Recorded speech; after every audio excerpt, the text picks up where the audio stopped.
Coming to you from an undisclosed location somewhere deep in the heart of the Santa Monica Mountains, I'm your intrepid host, L.A. Marzulli, and this is On the Trail of the Nephilim. Folks, thanks so much for joining us here on another episode of On the Trail of the Nephilim. Today is October 22nd. We've been talking all week about giants. Are they real? Are they the stuff of mythos, of legend? And by the way, it is No Tie Friday. But before we get into that, and so much more, a word from our sponsor, Virtual Shield. A bicyclist in Florida got a strange email from Google. It said law enforcement was requesting his user data. He had 10 days to go to court if he wanted to fight it. The bicyclist later found out he was a suspect in a burglary. His Google location pinged him near the scene of the crime nearly 1 year ago.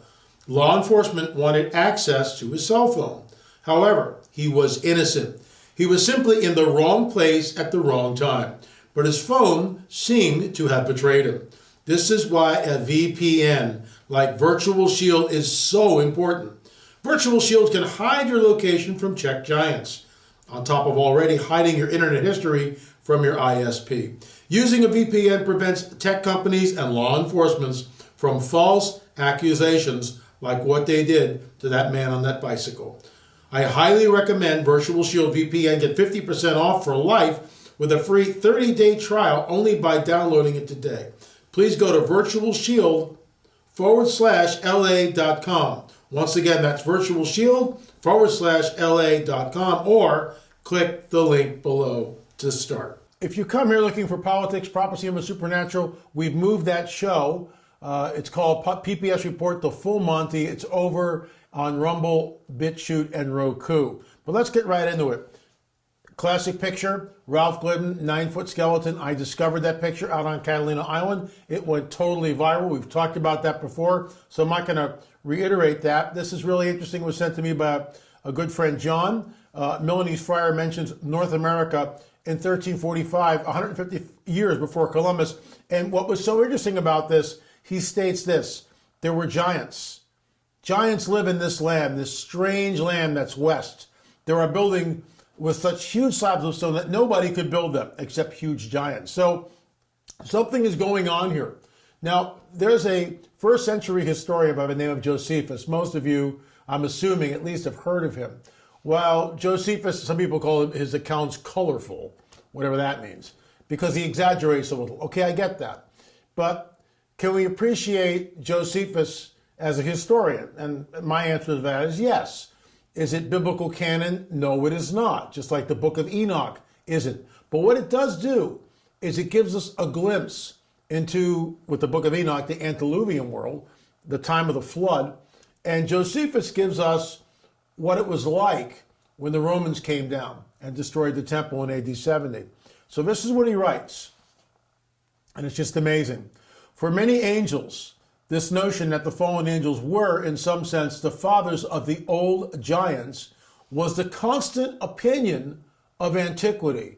In other words, early church fathers, all the rabbis, all the patriarchs, they all knew this. They took it for granted that you knew it. And around the 4th century with Augustine, everything begins to change, moving right along. So, for many angels of God accompanied with women and begat sons that proved unjust and despisers of all that was good, on account of the confidence they had in their own strength. These were the men of renown, right? For the tradition is that these men did what resembled the acts of those whom the Grecians call giants. So let's just dissect that first one. Is Hercules a Nephilim? You bet he is. Right? Hercules is literally a Nephilim. In fact, I remember Chuck Missler talking about this. The idea that Greek mythos really is all about the fallen angels coming down and creating these kingdoms all throughout the world. And I've talked about this, and I know in episode 7, Lost Civilizations. And what's interesting about that film is I'm in a place called Corral, and I'm standing in front of this huge pyramidal complex. We've talked about this before, and I'll get back to it again. There's just so much information. Corral in Peru is the oldest city in the Americas, all right? The oldest city. It's about 5,000 years old. There's no pre-existing culture. All the pyramids, according to archaeologists, constructed at the same time. Where does the mathematics come from? Where does the knowledge come from? There's knowledge of solstices and solar alignment. And you say, well, who cares about that? You know why I care? Because it's proof that there's a hidden history that has been deliberately obfuscated from the peoples of the world. We'll get back in with Josephus and talk more about that in coming episodes. I hope you find this interesting because, folks, it's everywhere. It's all over the Americas. My gosh. If you live in Ohio and other places down the Mississippi, if you live near Cahokia in Missouri, right near St. Louis, if you live near Fort Ancient in Ohio, or way down to Poverty Point in Louisiana, I mean, they're everywhere. Vestiges of it. And of course, one of my favorite sites, America's Stonehenge, which it was at one time called Mystery Hill. And we talked about this earlier in the week, where the ball stone was found, discovered, buried under about a foot of dirt in a collapsed chamber. To Baal of the Canaanites in dedication. That's what it read. It's not a hoax. There is a hidden history. We have a right to know. Remember last week or 2 weeks ago, I had a gentleman on who was part of an oil drill rigging team type stuff. And he was in this one location, and this bulldozer uncovered this burial mound, a grave. And out came this huge skull, 30 inches in diameter. They took pictures. Next day, they came back. They were armed guards. There was a canopy over the site. Their cell phones were confiscated. And they were told to wipe out all the pictures.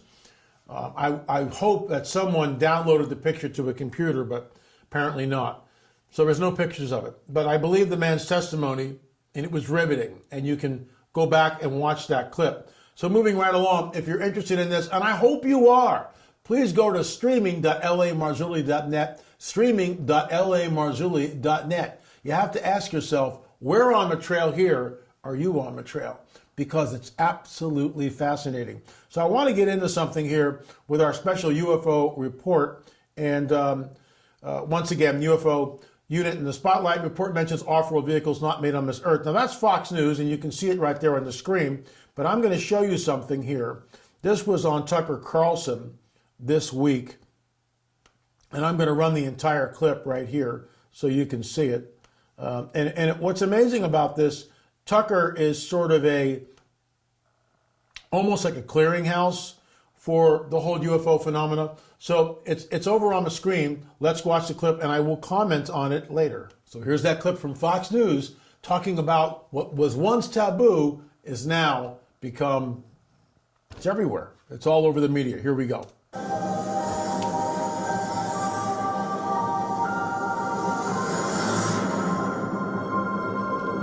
Oh, another UFO segment. That's crazy. You have to be crazy to believe that's possible. Really? Is it any crazier than what's coming out of, say, your average White House briefing? No, it isn't. So with that in mind, a fascinating conference today about UFOs and nuclear weapons that took place in Washington. At it, a U.S. Air Force captain called David Shindelli said he was part of an incident in which a UFO disabled 10 nuclear ICBM missiles. Here's part of what he said. There has been a long history of UFO incidents and encounters, with much investigation of them from 1947 and even earlier. In September of 1966, I was the Minuteman ICBM Launch Control Officer and Deputy Commander of a launch crew stationed at Minot Air Force Base, North Dakota. I was involved in a UFO incident at that time where a flying object tampered with and took down a total of 10 nuclear-tipped ICBM missiles by rendering them unlaunchable. Tom Rogan is one of the rare serious journalists, actual journalists, in Washington who's been on this story for years in a very rigorous way. He's a columnist now at the Washington Examiner. Following the conference today, he joins us tonight for a recap. Tom, thanks a lot for coming on. So what did you learn today at this event? Thanks, Tucker. Yeah, I think the key point here is that although these gentlemen have been telling their stories for a while, now they are doing it in a fashion where they can finally be taken seriously by more people. And fortunately, there weren't that many journalists there today, but there were more perhaps than there have been. I think the key point, though, is that people with some of the highest security clearances at the height of the Cold War for the US Air Force multiple different individuals at multiple different sites across a period of decades say that UFOs interacted with nuclear weapons platforms and either rendered them inoperable or took them offline. And so something was done by a technological force, as these officers would suggest, that cannot be explained. And that in and of itself surely should be big news worthy of serious further investigation. Well, by definition, any force that can take America's nuclear weapons offline is something you need to worry about. Presumably the Pentagon has been looking at this, assessed it. Have they given any indication of what they think happened? What's, I think, unfortunate, and I guess we're at the start of a process, you know, the Director of National Intelligence had this report, but what's unfortunate is that the government does know that there is a nuclear connection. They've kept that classified. Frankly, I can understand why some of it is classified, but they should come clean with a lot more that they know. I mean, the simple fact, right, the US Navy, why does the Navy keep seeing these things with the aircraft carriers? Well, aircraft carriers, nuclear powered. Why do submarines see them? Nuclear connection.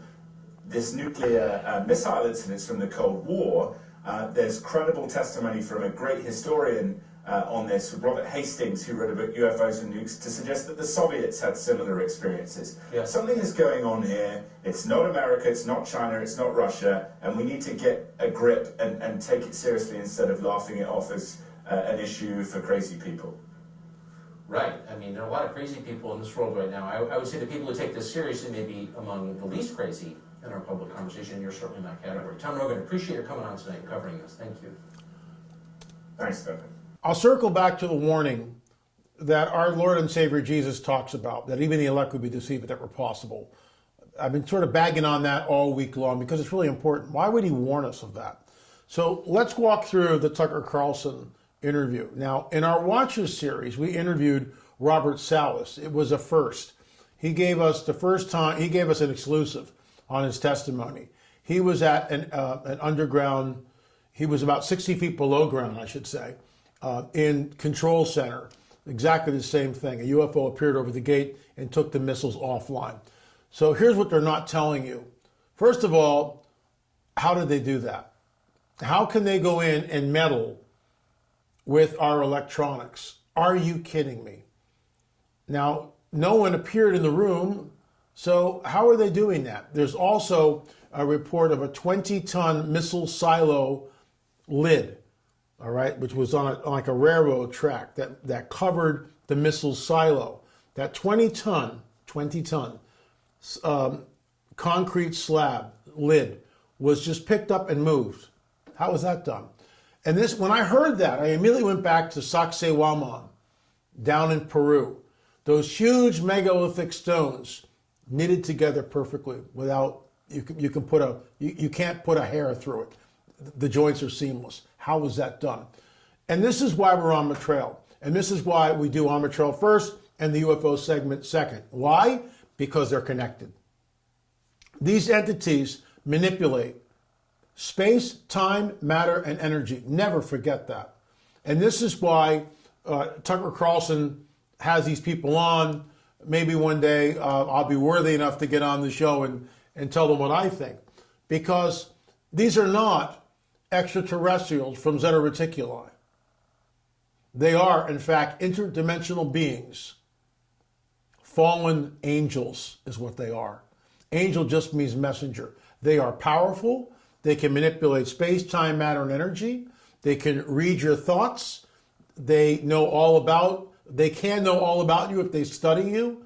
They're highly, highly intelligent, but they're also very malevolent.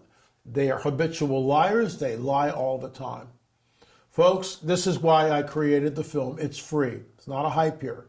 And the reason why we do a UFO segment, it's so important for you to watch the film if you haven't seen it yet. There's so much vital information.